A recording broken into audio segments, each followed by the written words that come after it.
What's you back again with another video. In today's video, man, I got something kind of special for y'all. In that this is the episode 2 of my book and the backstory of it.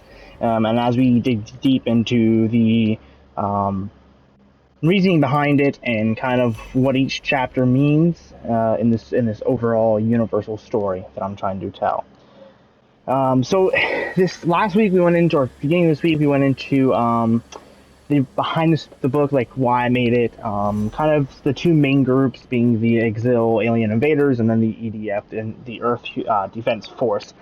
And we kind of went into the first couple of battles and kind of the situation that Earth is in currently in the story. So this video we're going to kind of go over in depth into chapter 1, and it's a fast chapter, it's a quick chapter. This is one of those chapters that I wanted to eventually build upon later down the road, but I kind of wanted to continue off the story I was trying to tell, so I just kind of made it shorter. But for the point of this video, we're going to try to go into depth as possible. I'm going to have to go over some things that are not necessarily in the chapter, but that may eventually get put into it as well, so just keep an eye out as we're going through. So the beginning of the chapter kind of starts off with the first battle, being the one that we talked about in the previous video, on July 1st, 2040, around 1 p.m. Eastern Standard Time. There was loud bangs that kind of echoed across the planet as these alien ships broke our Earth's atmosphere. And anytime anything big is coming through the Earth's atmosphere, you're going to get some type of response from Earth in some form, be it a bang or a shockwave of some form, or some tidal waves being affected, the earthquakes, because you're affecting the Earth's gravity at that point. And so these first couple of ships the Exil sent were extremely large, and they were not very well suited for planet landing invasions. As the war goes on, the Exil get better at this, and so these loud bangs become less common, especially since the Exil want to keep some of their systems in place that are secret. So, the beginning of the chapter kind of discusses the situation in Moscow as well as in Great Britain. And things are pretty dire in the first couple of hours. The first hour, almost all of Britain is taken over, it's invaded, and Moscow is almost completely wiped out. The EDF do send, or not the EDF, sorry, the UN sends some peacekeeping troops to the Russian section of the country in hopes of trying to maintain some type of footing in the Eastern European section of the continent. But by the time the UN forces are mobilized and being shipped over there, news came to the UN High Command that Great Britain, the king and queen themselves, were dead. With the death of Great Britain kind of halted the UN's rescue mission to Russia, because at this point in this story, we had to think about the greater good than Russia. So Moscow falls, killing literally everybody. The entire population of Moscow, what is it, like 455 million or something, is completely dead.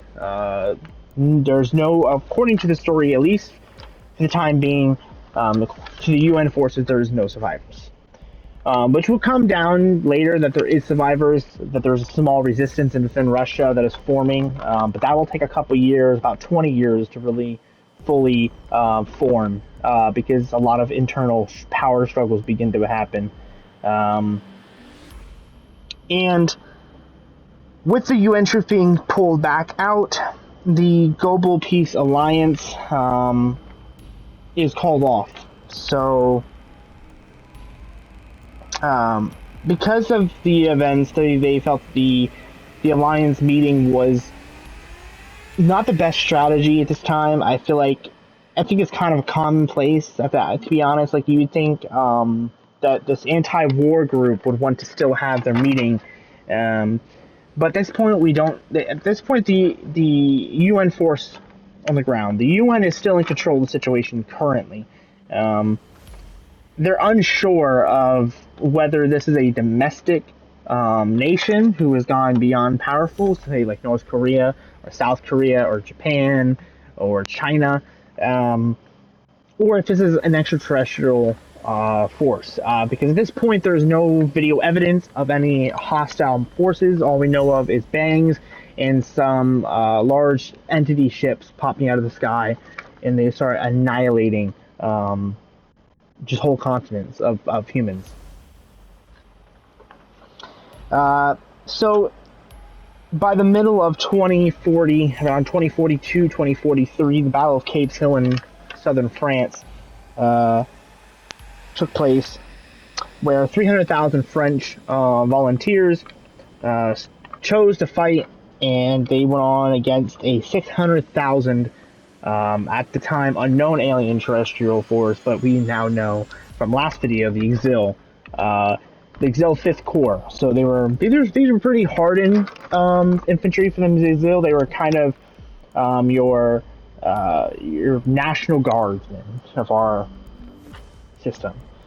These were guys that were brought on the ships last minute to try to capture a planet so that the Exil could retreat from their home galaxy and begin the process of rebuilding, while the veteran troops like the 37th Corps, the 11th Corps, the 82nd Corps could hold the lines back in the home galaxy. The battle lasted nearly 5 days. Capes Hill proved to be a turning point for the UN when they realized that they may not be able to beat this force. The last couple of days of the battle were horrific. The first wave of French forces were completely eradicated off the battlefield within 20 or so minutes of landing. The aircraft were severely outdated. The French don't have a super good army in real life as well. It's kind of why I did it too. The French have really good special teams, like the GIGN, but they don't really have that great of a fucking solid standard military, and so the Exil kind of just mull over them. They kind of just roll right over. By the end of the battle, 90% of the infantry is dead, with an 89% death rate. So large portion of the French military is wiped out. It really sets in a long time of pain and suffering for the French. One that they will regrettably make mistakes to cause billions of deaths in the near future, involving nuclear warheads. So the Exil at this point have the upper hand on Earth. They have the advantage of surprise, and they have the advantage of superior weaponry. So the remaining forces, the UN at this point has been disbanded. The UN has fallen apart. I mean, the UN's one of the biggest countries in the UN was just knocked off the checkerboard, leaving the only first world superpower in the entire globe, the United States solo, with a bunch of minor countries. And so these minor countries in the U.S. decide to work together and form a new faction called the EDF. Now, the EDF would become a world dictatorship. The U.S. would be their own thing, but they would kind of lend resources, as a resource aid, while the U.S. did their own diplomatic situations. And so when the EDF is formed, they become the following countries form the EDF.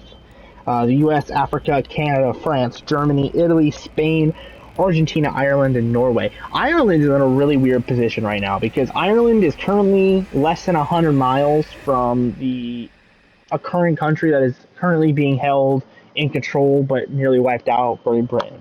But for some reason, it's not known in the story yet why, and I haven't really went into it quite yet, but it's unknown as to why the Exil don't really attack Ireland. They kind of leave it alone, but I think a large reason of that is because the Irish country as a whole is not very well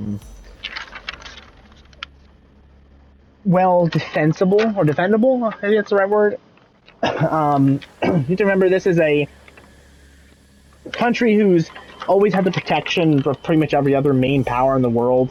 Great Britain, the U.S., Canada, a lot of your European countries, Norway, Argentina, all those countries are more likely to be involved in war. But Ireland kind of does their own thing in a way.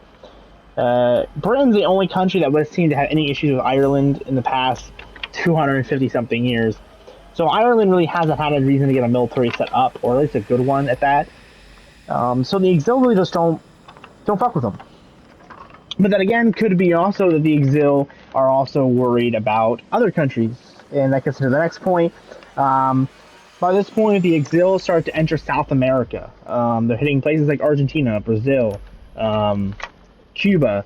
They're hitting the Galapagos Islands and that general area of Earth. So mainly because of the population. So the Exil's main concern at this point is wiping out the countries with the best defenses and the most population. So these Exil have been studying the human population for the last about 50 years. Due to like how time travels and how ships would travel in time, the Exil have been watching Earth and studying it for the last like 50 or so years. Okay, so they've had a lot of time to really read on how we as a population work. And Britain and Moscow were basically just Russia and Great Britain. Were two very strong superpowers in the world at this point. Especially since Russia and this storyline had pretty much given up on all of its communistic views. It became more of a democratic / communistic view. It's a very interesting thing that I would like to go into eventually, but basically they're not as they are nowadays. Okay, they're a lot more fair. They still have a supreme leader, but like things like political views are different now, where like freedom of speech is more common. But with that, they made themselves a target because the Exil knew that they needed to wipe out at least two forces first, which they underestimated the U.S. That should have been their first target. But Brazil and them aren't strong militaries. They're very unstable countries in this story as well as in real life, right? With criminals and cartels But one thing that these South American countries do have over any other countries is their populations. We're talking about billions of people. And what the Exil want to do is they want to cut off our jugulars with our defenses, right? They want to cut off our muscles.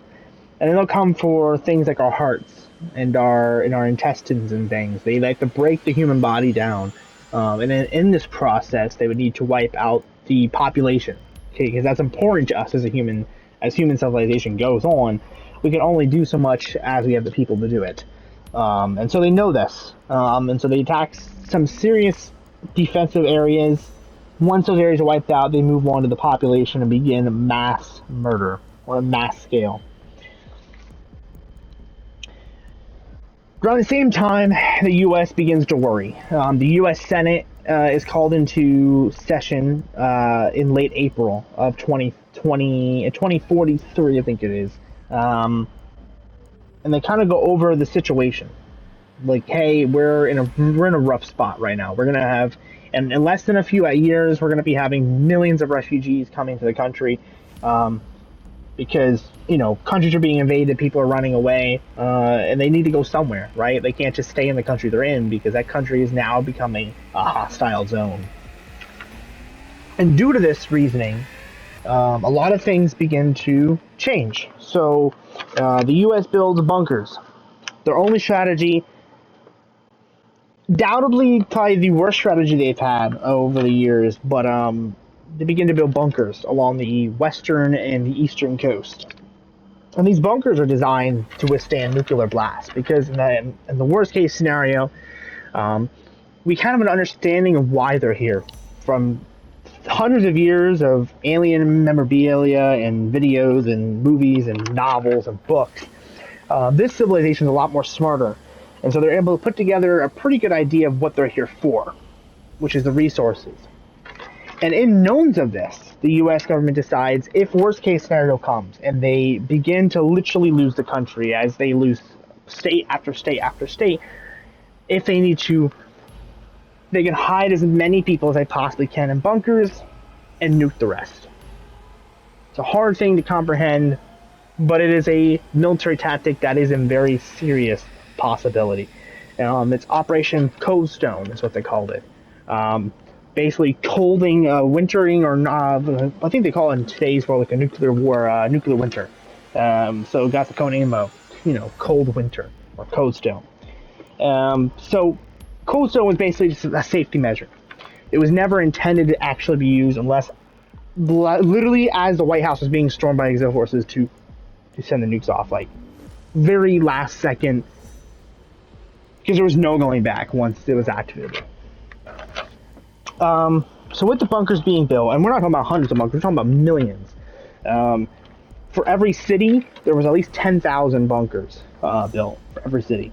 Some of these were massive bunkers. Along the eastern coast, you had bigger bunkers because you had places like New York, who are not just hundreds of thousands of people, millions of people, multiple millions. On the western coast, smaller bunkers, mainly because the western coast would be hit first, so the bigger bunkers wouldn't have time to be finished.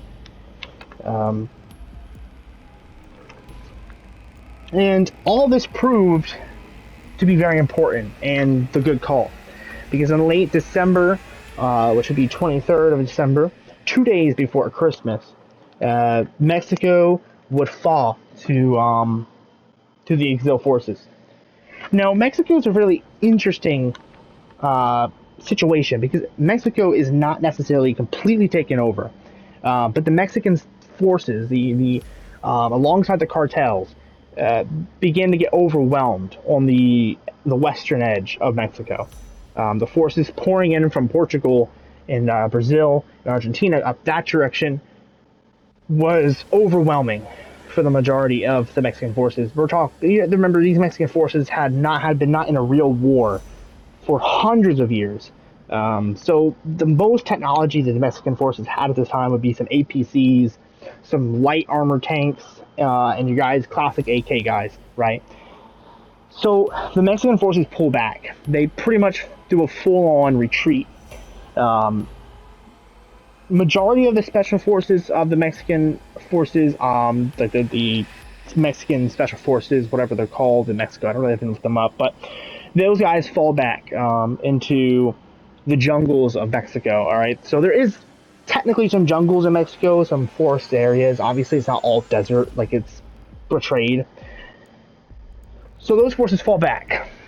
Their goal is to prolong the Mexican culture as long as possible, protect civilians, do extractions if necessary, and basically guerrilla warfare the shit out of the exil forces, because the exil have been proven to be very weak against a guerrilla warfare type of conflict.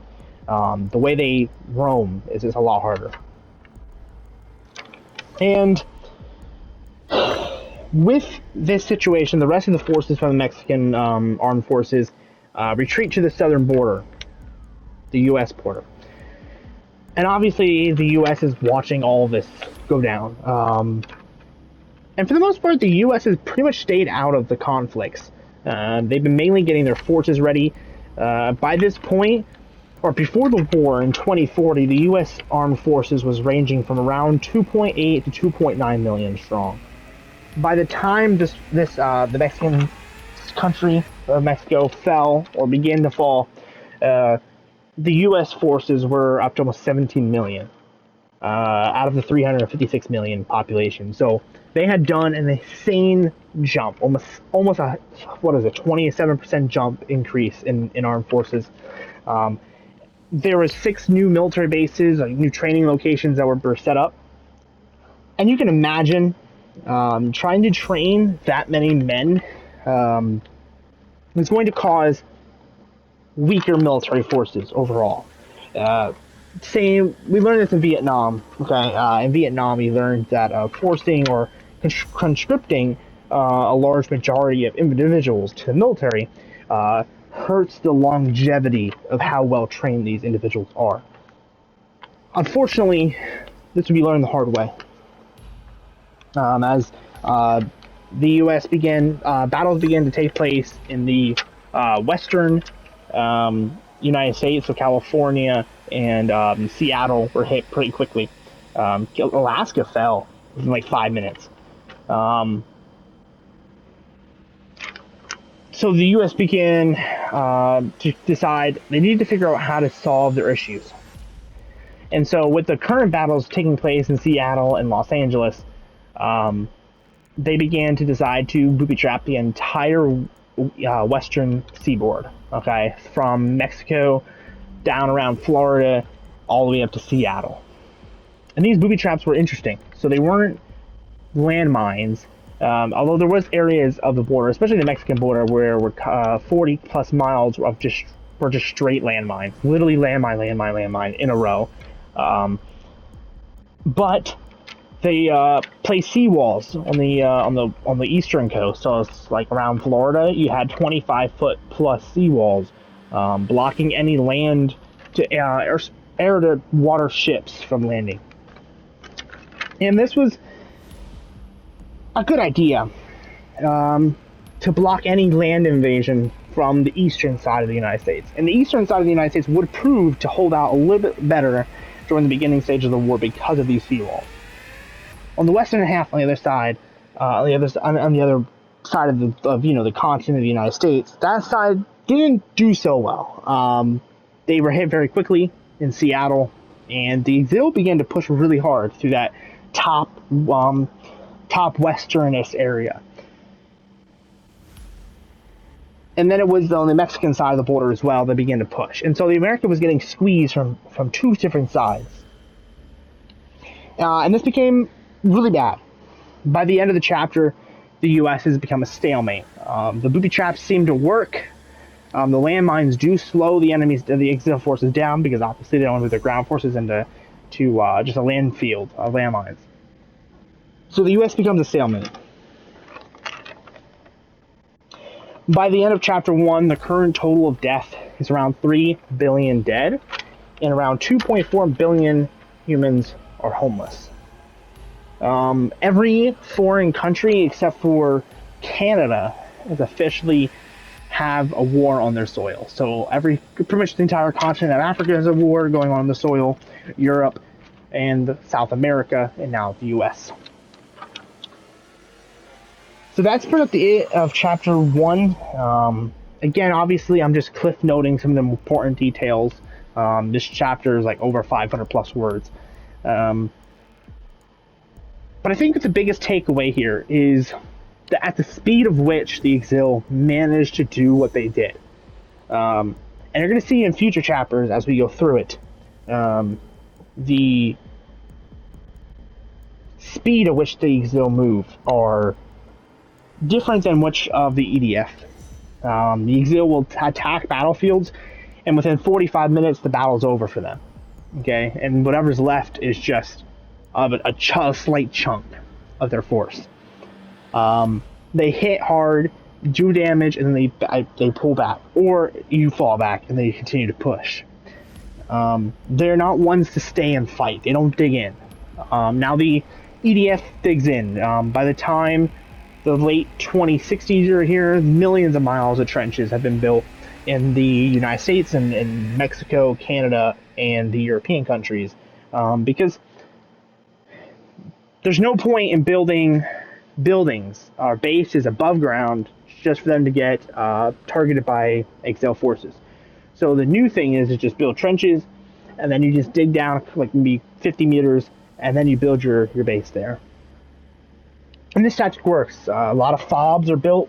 Now these FOBs are, I would say, in not the best conditions. We're talking World War I, but a little bit more modern. So they're not getting diseases aren't floating around as much in these trenches. But trench warfare, I think, in any war, no matter the conditions, is pretty shit for the people on the ground living in the trenches. But that's it for this video, man. I hope you guys enjoyed this video. It's a little bit longer. These videos will range from about 20 to 30 minutes on average. The longer chapters will be longer. And I hope you guys enjoy these, man. I got another COD video coming out probably tomorrow. And then I also hit level 850 on MW2, so I'll have a video obviously talking about the reward there. But yeah, I love you guys. You're awesome. Kanye. It's beautiful. And I'll see you guys in the next